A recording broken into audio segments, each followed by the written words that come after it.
Good evening and good afternoon from, I would say, India and Slovenia, if I'm right.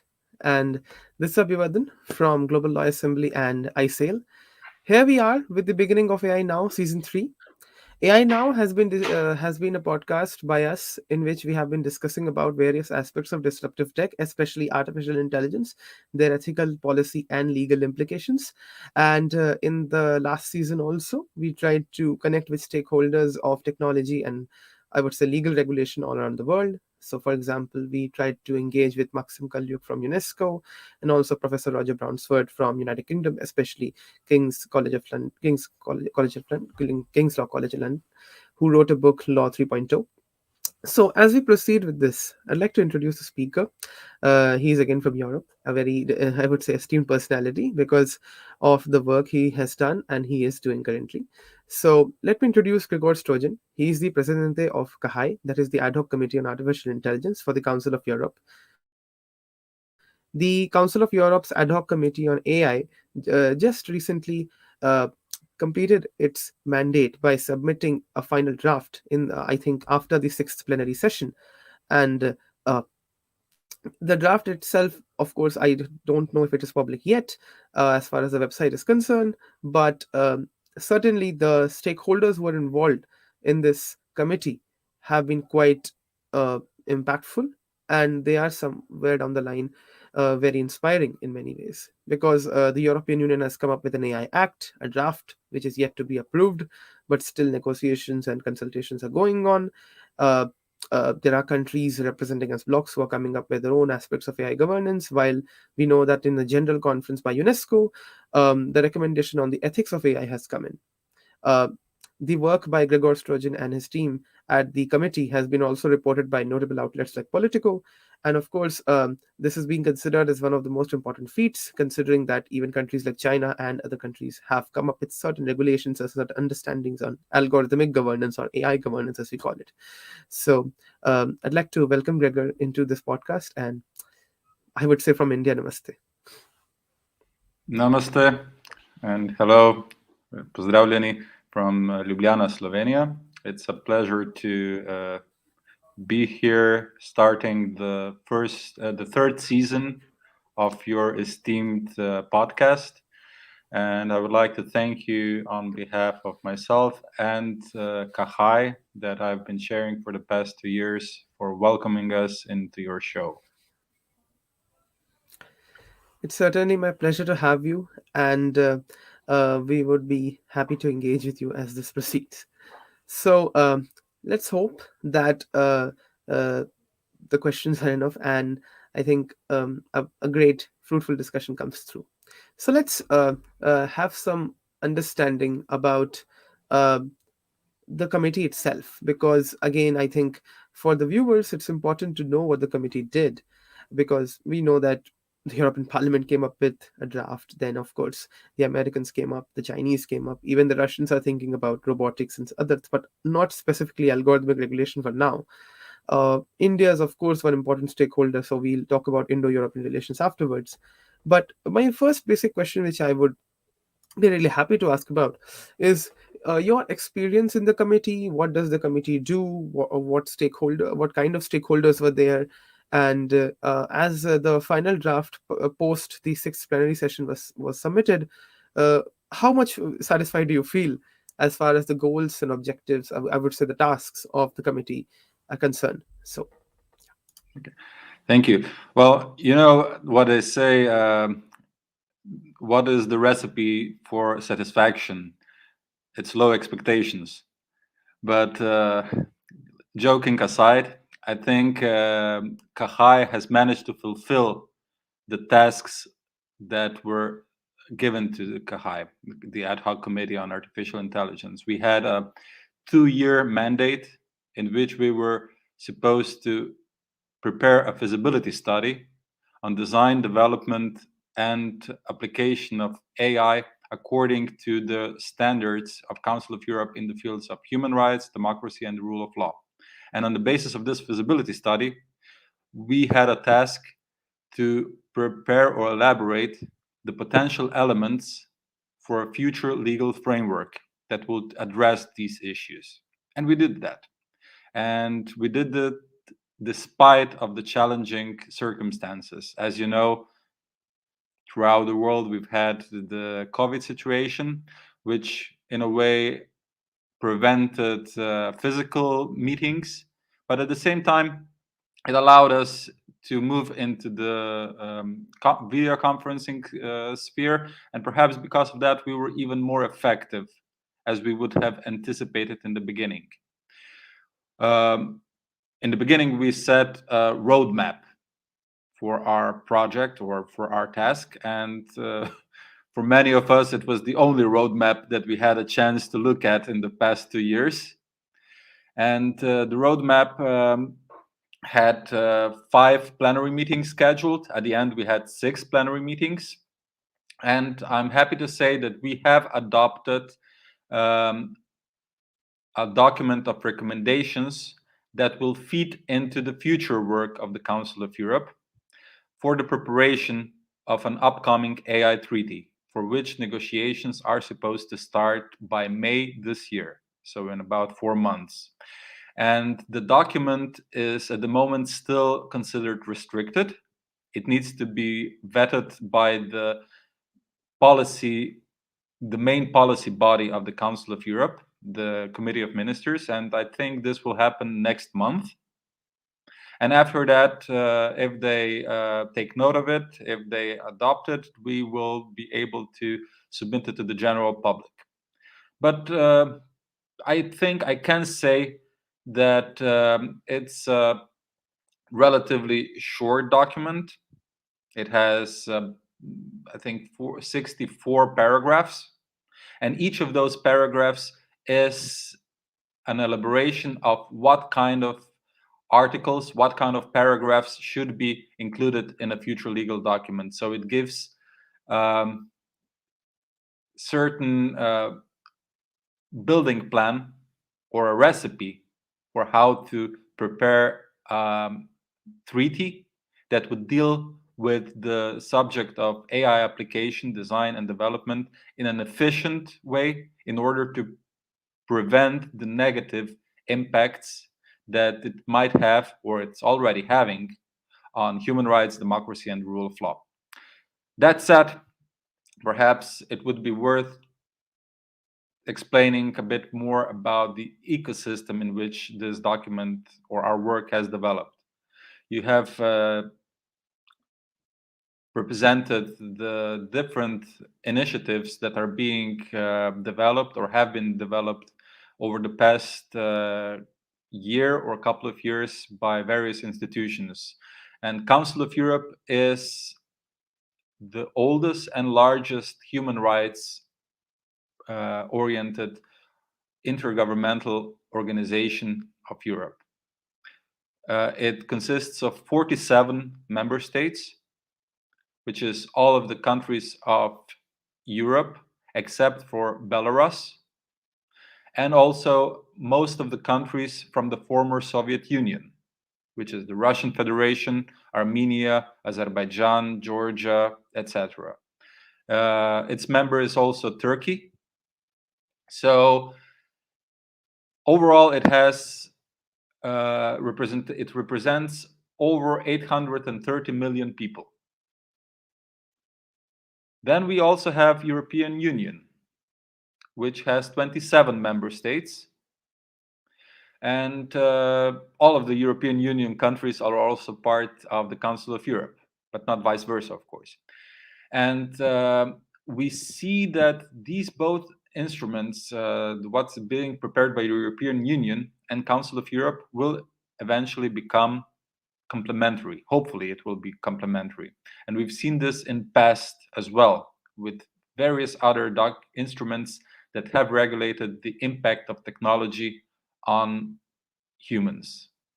We've seen this in the Council of Europe with the Convention 108, which is on automated data processing, which was adopted already in 1980 and is now called the grandmother of GDPR, which was adopted by the European Union about 5 years ago.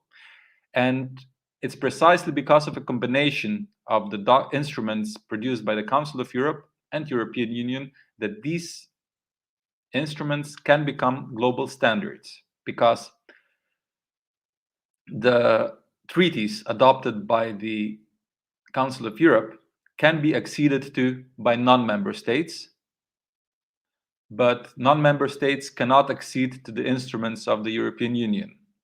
So we see this a combination that works to the necessity of producing complementary instruments. But so, in order not to diverge too much, you asked me how satisfied I am with the progress. Like I said, we have fulfilled our task, and ambitions, of course, differ between the different stakeholders. We have tried to be as inclusive and as multi-stakeholder as possible. And we've seen that there has been a lot of reservations on the side of the business community, for example. There has been a lot of ambition on the side of the civil society. There has been a lot of often conflicting positions from member states, because different ministries in different member states might have different ambitions. On almost all countries, law enforcement wants to have free rein when it comes to use of AI, and justice departments want to restrict that. Civil society wants to restrict that. Business doesn't want to have any restrictions. But I think we were quite fortunate in having a wide representation, so that we came up with solutions which are based on consensus, on compromises, and allow for further work that will address all the concerns. So I hope this gives you a short overview of my satisfaction. I'd say that's really intriguing to start with, as we are grasping this development. So, as we see this recommendation which was drafted by UNESCO, and of course, you have mentioned that the EU and the Council of Europe, their legal infrastructure somewhere down the line have to coincide, and that coincidence takes time, because you have given the best example, which is the GDPR.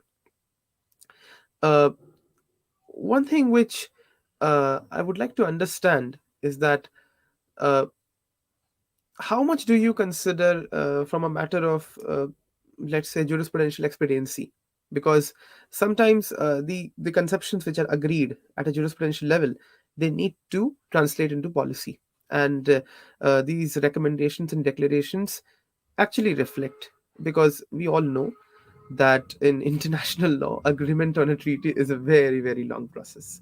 It takes sometimes years, sometimes it takes decades. I think we can give so many examples, whether it is maritime or whether it is the VCLT or whether it is anything.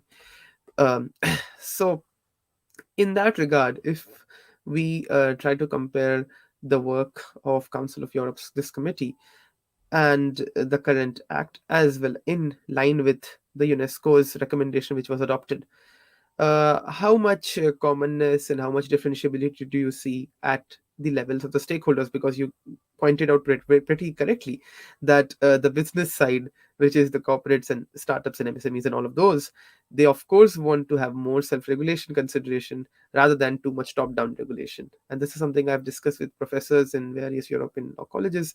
They also said the same thing, who are professors of technology law, that this is the problem with companies, that even I think the same happened with GDPR when GDPR was put into force in throughout the EU. So, how do you see, and what coherences and what differential aspects come in? Um, um, it's a very wide and complex subject, of course, and you note quite rightly that this can reflect in the length of the process, and also it can reflect in the difficulties of getting an effective instrument in the long run. I need to perhaps correct myself a bit about how business sees the need for regulation. I would say that small and medium-sized business welcomes regulation, but the big tech is waiting for the moment when to engage. And it's a matter of incentives. Who has a stronger position now? So one of the risks that need to be taken into consideration when negotiating or preparing such instruments is to prevent incumbent infringement. And I think there is real danger that various lobbying attempts will try to go in that direction. And there are some concerns that the proposal by the European Commission, which is, of course, at this stage a bit more concrete than what was prepared by the Council of Europe, and it is already elaborating the obligations of AI users or deployers. It is putting some compliance burdens on the developers, which might be easier to achieve if you are a big player. So it might be a result of such lobbying. But to go back a bit, how do I see the time frame? There were conventions or treaties which were adopted in a matter of months at the Council of Europe, especially when they related to cooperation because of the need to combat terrorism. It all depends on the will. If there is a will, there is a way. And of course, it depends on what I noted before, the complexity of the subject.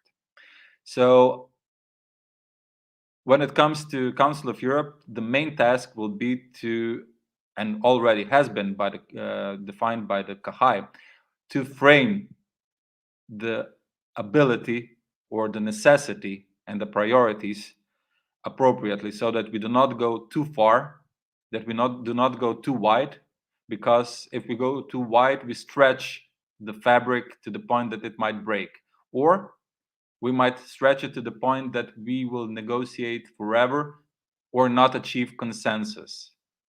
So I think there are some points that we need to be aware of. And point one is institutions or intergovernmental organizations or international organizations are there for their member states.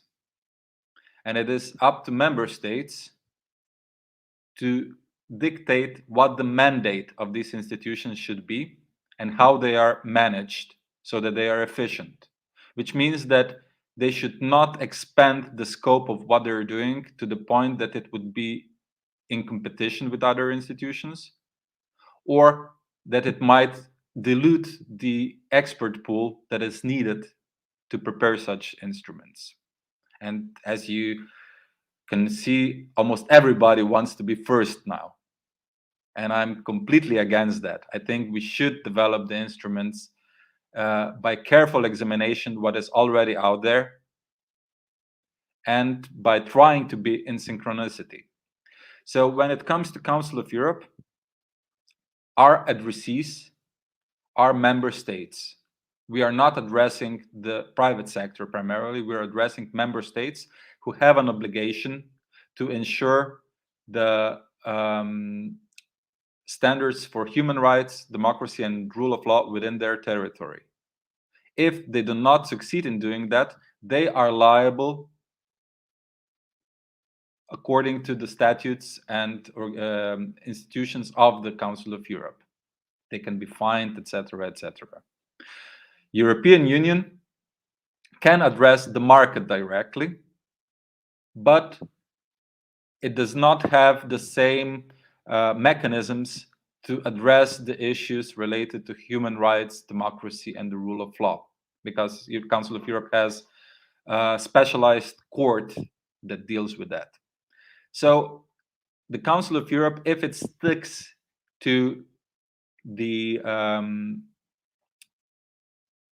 agenda or to the elements that have been defined by the by our CAHI's document, would be limited to elaborating some positive obligations, some prohibitions, and especially mechanisms to identify or to classify risks and impacts so that these could be assessed appropriately by institutions responsible for compliance and supervision.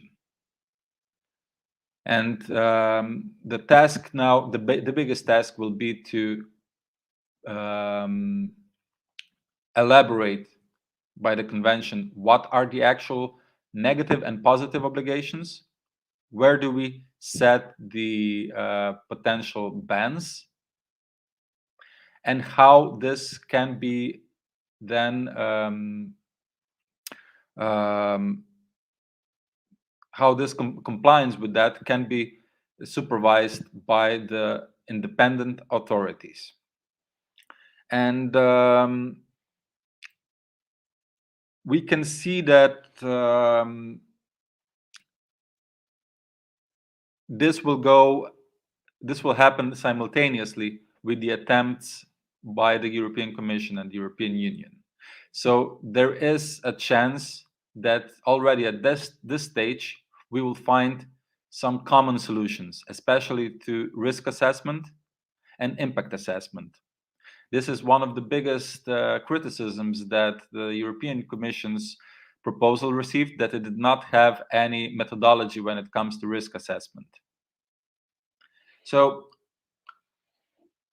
I think this year will be quite important because we will see if there is actual willingness by the member states to move forward, or if not, there will be further dilution. And this dilution will, of course, serve the existing big players, both in terms of private sector and in terms of national states. And perhaps just one note, the key task of an institution such as Council of Europe is to be supranational, is to control nationalistic aspirations by individual states. It has been similar to European Union, it has been established in the aftermath of World War II. And by acceding to it, member states relinquish a part of their national sovereignty. And they should, if they want to cohabit in this world. And I think this is the advantage that European Union institutions have and had in the past decades over other areas in the world, because they managed to find solutions which went beyond national aspirations. That's a very interesting distinction made about national inspirations, and of course, the question whether issues of market and competition policy, who should deal with it. And I completely concur that it is the Commission that should deal and not the Council of Europe, because of course they have their own specific mandates. So, you very rightly pointed out about the EU Act that the risk based approach has not been in a proper way. Let's say the models have not come up yet properly. What models are then? Why they should be dealt with? Maybe certain national governments have tried to do. I'm guessing Germany did it, maybe even France tried to do. I'm just guessing. So, we'll get on countries in the Eastern European region too, because I think as far as digital inclusion and digital sovereignty is concerned, countries like Slovenia, Estonia, and others have actually done pretty good work, and would be very happy to discuss in brief. So, to understand this problem of the risk-centric governance, which is because of artificial intelligence and disruptive tech, um, uh, what kind of intervention might be sought if a proposed treaty comes in? And I'm not asking in the sense of an absolute effect, but I'm asking in the sense of what could be a preparatory model to come up with, anyways. Because this is something which, as far as the human rights regulation framework is concerned, because the COE definitely is concerned with that. It has a whole human rights framework, which is, we know, the convention, the court, and so on. So, risk centrism is becoming important in the jurisprudence of AI and law. Even our stakeholders in the Indo-Pacific region, such as India, Singapore, Japan, we are also concerned with risk-centric approaches, which we call as the black box problem. But it's beyond responsible AI. I think it's more about XAI and its own, I would say, channels. So, how do you see the jurisprudential transformation which works in policy, which is coherent, which is not too much anti market, which is sustainable for the MSMEs, but also is good enough to curb the larger influence of the big tech, and also ensures that while some part of sovereignty, which of course is diluted and given away to the multilateral institution like COE and the EU, I'm only talking about COE right away, uh, how much sensible should it be, and how do you see it? How do the recommendations can reflect? Of course, the recommendations once the draft comes in, maybe I would be happy to read it. What do you think? I think we can go step by step in many ways. And step one for everybody would be transparency. And not in terms of XAA, explainability or interpretability, but just by transparency of what tools are being used or are proposed to be used by institutions. For example, if police force uses live facial recognition, it should be noted, it should be transparently explained that it's doing so. And it should also preferably be known what type of tool is being used so that this could be then verified by independent researchers or institutions whether it is at further steps really doing what it says it's doing, that it's not discriminatory, that it's not biased, that it's actually effective. That's just, it opens a can of worms if you do not have transparency, because at this point we do not know what inequalities are growing at a scaled level.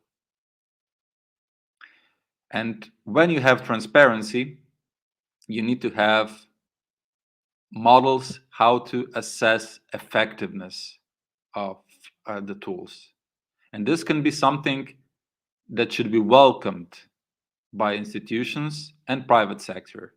Private sector should be happy to know in the long run that it's not selling snake oil, that it's selling and developing and selling tools that are actually effective and will be effective in the long run. It's good for their investors as well, because they know they have valid investment in those companies, not something that could be a liability in a short or medium period. As for the deployers, the institutions or the private sector that's using this, the benefits are also obvious. They can increase the effectiveness and the quality of their work if they do it properly, if they do it in a way that they know what they're getting and they're not getting locked in by the vendor who might actually sell them a platform in order to take over their business, as we've seen over the past 2 decades with some bigger players. So we're not talking about the need to regulate AI as a technology. We need to regulate the ecosystem in which it is developing, because we're seeing that the tools that are being developed by the current combination of software, hardware, the compute, the hardware, and the data allow for monopolization of positions. And we need to prevent that if we want to sustainably develop our societies. If we do not do that, the benefits of the development will go to the monopolies, either those monopolies being private sector or public sector, because when the public sector becomes a monopoly, it becomes an autocracy, which is then pressing down on the rights of individuals. And when those rights are considered scaled up, it's pressing on democracy and the rule of law. So, short answer to your question, We start with transparency, and we don't have that yet. I have to agree on the point that I think the trajectory of transparency has to start, and once that if does not begin, then questions of explainability might not be relevantly taken into consideration. So um, now, what I can figure out of this is that uh, the recommendation might be related to certain aspects of regulatory sovereignty when it comes to human rights and rule of law and democracy, of course. Uh, One thing which we are seeing right now, and this happened with GDPR, is that uh, if, for example, the applicability, just the jurisdictional applicability of the GDPR is concerned, um, we have seen that there have been conflicting considerations among non-EU states and the EU states, or the EU, let's say, which we can see between the European Union and China, which we can say a little bit between the EU and the US in certain regards. Although, if we talk about regulatory sovereignty, one interesting thing that comes in is that even this big tech in the US, like YouTube, Facebook, and other companies, their community standards and other things are very much based on the European jurisprudence, especially the COA jurisprudence and the EU jurisprudence, which is particularly evident. But that is because they do not directly follow the First Amendment of the US Constitution. They go with the standards which are made of the European Union, and they can do it as a part of self-regulation because the competition and other regulators in the US are not so robust. So there will be conflicting considerations when it comes to digital cooperation and connectivity, because there will be diplomatic efforts to do so. There will be questions of sustainable development also because of the carbon emissions and all of those problems. But let me not digress on environment. uh, so as multipolarity comes in, because uh, I like the pitch that Europe wishes to propose global standards on AI regulation. And of course, it has divided into the two key organizations who wish to do it in their own domains. Um, how is it that, as far as international development and international cooperation is concerned, between the Council of Europe or the EU with actors across the world, especially countries, when it comes to digital connectivity, how how much resembling should we consider European sovereignty as per se? Because I remember I had read the second talent manual, which is talent manual 2.0, which was, I think, prepared by a group of experts. Even I think the former vice chancellor of our Gandhinagar Gujarat National University in India also participated in the negotiations. And the understanding of digital sovereignty and cyber sovereignty, but very well shows how it is accorded with the European conception of sovereignty. So, how do you see this development? Because multipolarity is going to increase, and there will be challenges in upholding regulatory sovereignty. Although the European standard has its own, I would say, it has its own value. It's like a gold standard. Of course, there can be challenging standards and so forth. So, how do you see it? It's a challenge, of course, but Europe has, in the past decades, tried to project its standards and its values through um, arguments, not weapons. And of course, hopefully, we will manage to keep this quality of relations as well as quality of the way of life as we have here in the future. And in one way, Europe does have a privilege to do this because of its economic power. It does need to take into account the desire of other players to expand their power. And but I think we need to draw a line somewhere. And one of the reasons why regulation is being developed at this pace in Europe is also to prevent um, the import of non-standard practices or tools from other regions.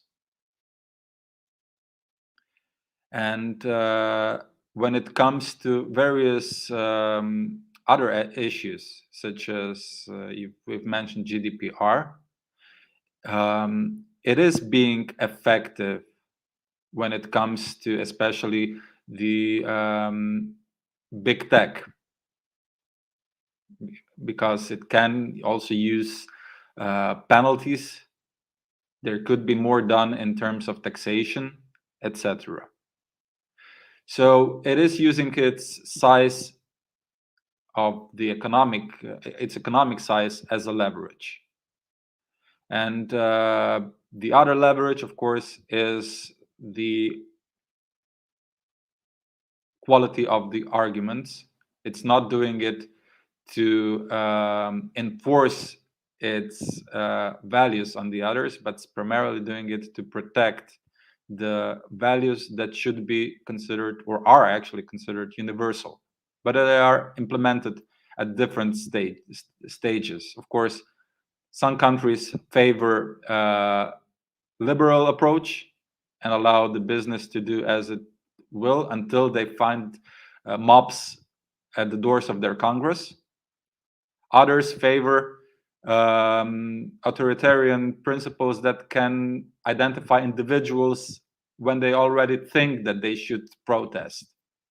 We should find a balance that provides for sustainability, because only sustainability of human rights and democracy will allow the humanity to find solutions to the real problems that we have, which are the climate, the food production, poverty, and so on. We cannot rely on the existing models, either of business or the public sector, to provide for that, which means that we need to be flexible.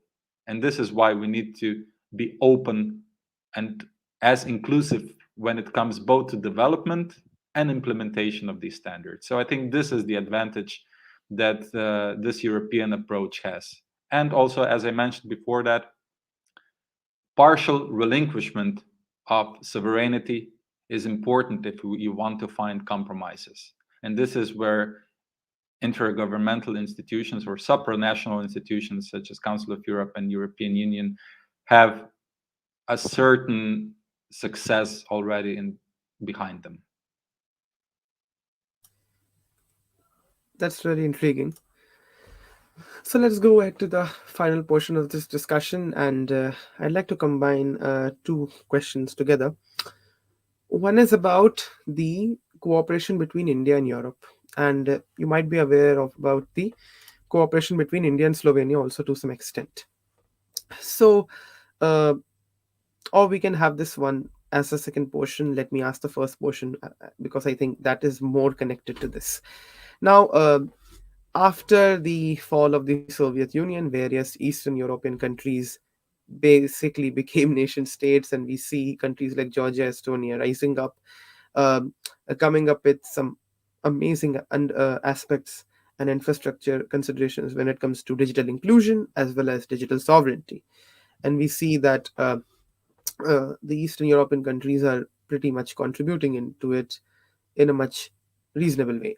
When I study and read about Estonia, Ukraine, Lithuania, and even your country, Slovenia, I find it quite interesting how, but I understand that, of course, there's a population consideration and everything which is attached to it. But leaving that aside, I think Eastern Europe will, in future, this is my understanding, I might be wrong, Eastern Europe might play a very interesting role in digital sovereignty and upholding human rights in a much inclusive and reasonable way, as far as you very well pointed about the shared values, which are of universal nature, of basic dignity, and so forth, because of the penetration of technology into our human lives. So, how do you see the positive role and the emerging role of the Eastern European stakeholders? And the second question, which is connected to it, since India has, I think, one single embassy for Moldova and Romania and other countries, if I remember. But of course, India has relations with the EU also, and its relations with Central and Eastern Europe are very pivotal to this, rather than just being said in a way that it's all about India, France, and Germany, because most people think like that. But I think we ignored in our not our diplomatic circles, but let's say the strategic think circles in India about Eastern Europe and Central Europe. So I combined the two questions, but I think I have tried to be quite clear in my question. So yeah. Yes. Well, maybe just a disclaimer: Slovenia or Yugoslavia, which it was a part until 1991, was not never a part of the Eastern Bloc, but was rather the so-called non-aligned movement. Actually, together with India and Egypt, they formed this trilateral, which attached other countries around it as not West, not East, we are our own. Tito, Nehru, and Nasser, I think, from Egypt, formed the bulk of it. That said, Slovenia, as part of Yugoslavia, was also traditionally quite attached to the Central Europe.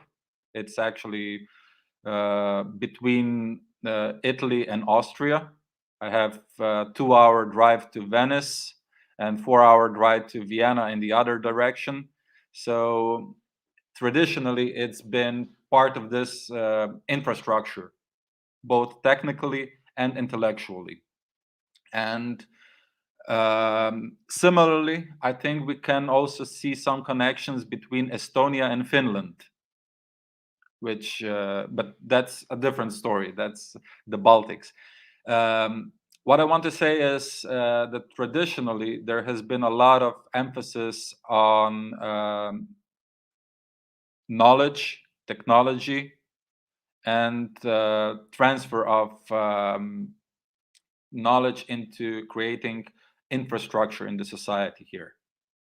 And also, I think in general, Eastern Europe, especially the countries of the Soviet Union, should be commended for their educational efforts in the field of science, technology, mathematics, engineering. We know that they have been front runners in nuclear, rocket technology, and everything basically throughout time. The other aspect is, how did the authoritarian regime reflect on their history and also their individual perception of this? And I think that in most countries, now we can see this as an advantage, because most people know what they can go back to if they accept advancement of authoritarian tendencies. But of course, there is a certain percentage in all countries that might be a bit more pro-right and a bit more the other pro-left. So there is always a battle of which will prevail. We have this problem in Slovenia as well, and we can see this problem in other countries of both Eastern Europe and Western Europe. So I think the Estonia and Slovenia being front runners is a combination of historical investment in knowledge, attachment to their wider regional community, and historical investment. Well, I already said, into knowledge, and also historical awareness of the dangers that authoritarianism, or especially non-democratic approach to use of technology, can bring about. That said, we are both very small countries. 2 million people in Slovenia, even less, I think, in Estonia. So human resources are a problem. And I see, in a way, a possibility of cooperation with India in this regard, because we will rely on engineering know-how. And I think we can also provide vice versa, our experiences when it comes to creating intragovernmental or multinational solutions to these questions such as what we're trying to solve with Kahai or what we're doing at CEPES and the European Commission. So I see possibility for cooperation, but of course there always needs to be willingness to go in that direction on both sides, and awareness what is happening, of course. So communication, such as what we're having today, is one of the first steps.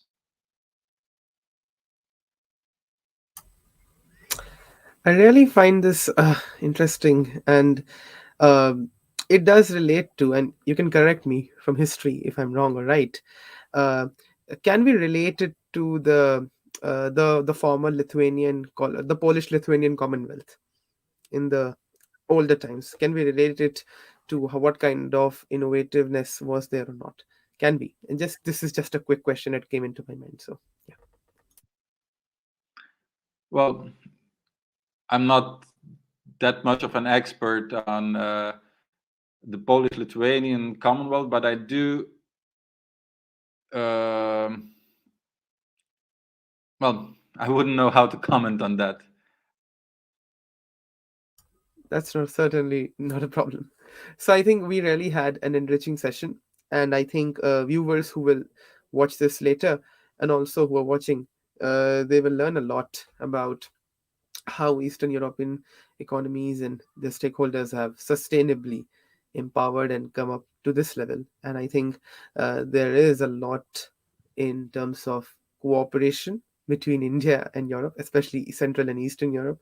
So as we hope that willingness comes in and commonalities come in, uh, we end the first episode of the season 3 of AI Now. It has been a great opportunity to interview you, and maybe in future, maybe in a panel or maybe in a dialogue, we would be very happy to host you and discuss about newer avenues of AI governance and disruptive technologies. So it has been a pleasure, and once the draft comes in, maybe we can have a discussion and maybe we can explore further. Till then, it has been a great honor, and I thank you for joining. I also thank the viewers for watching, and also those who will quote unquote Bing watch. So, with this, we end the session. Until then, thank you so much. Thank you. The honor was mine.